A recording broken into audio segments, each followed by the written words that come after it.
સુરત સહિત સમગ્ર રાજ્યમાં દારૂબંધી અમલમાં છે, તેમ છતાં દારૂની રેલમછેલમ થતી હોવાનું સામે આવ્યું છે।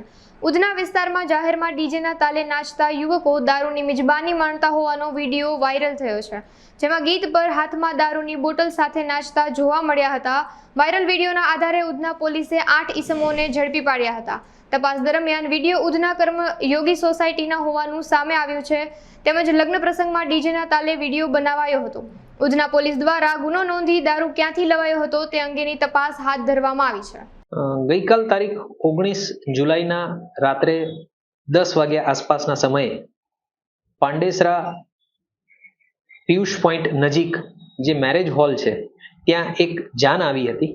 એમાં જે વિડીયો વાયરલ થયો છે એ તપાસ કરતા એવું જાણવા મળ્યું કે જાનમાં આવેલા કેટલાક યુવાનોએ લીકર કન્ઝ્યુમ કર્યો હતો અને લીકરની બોટલ સાથે એ લોકો ડાન્સ કરી રહ્યા હતા। આ બાબતે જેવી જાણકારી મળી એવી તાત્કાલિક ધોરણે જે પીઆઈ ઉધના છે એમને સૂચના આપવામાં આવી અને ડી સ્ટાફને એક્ટિવ કરી હ્યુમન રિસોર્સિસ અને ખાનગી બાતમીદારો મારફતે તપાસ કરવામાં આવી અને ત્યારે આ ઘટના બાબતે વાસ્તવિકતા સામે આવી। એટલે તાત્કાલિક ધોરણે જે યુવાનો આમાં સંડોવાયેલા હતા એ 8 યુવાનોને હાલે ડિટેન કરી લેવામાં આવ્યા છે। તેમની સામે ઉધના પોલીસ સ્ટેશનમાં પ્રોહી એક્ટની કલમ 65 AA 66 1B 81 તથા જીપી એક્ટની કલમ 110 117 મુજબ ગુનો દાખલ કરવામાં આવેલો છે।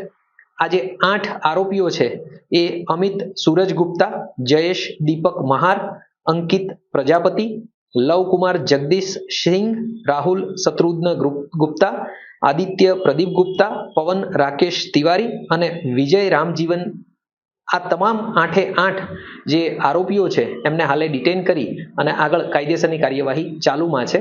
અને આ બાબતે આવી ઘટના ફરીથી ન બને એ માટે પણ તાત્કાલિક ધોરણે પોલીસ પેટ્રોલિંગ રાખી અને કાર્યવાહી કરવામાં આવી રહી છે। આ જે યુવાનો છે એ પ્રાથમિક જે માહિતી મળી છે એ પ્રમાણે પાંડેસરાથી આવ્યા હતા અને જે લીકર એમણે પરચેસ કર્યો છે એ પણ પાંડેસરાની હદમાંથી જ પરચેસ કર્યો છે એવી પ્રાથમિક માહિતી મળી રહી છે। એ બાબતે વધારે તપાસ ચાલુમાં છે।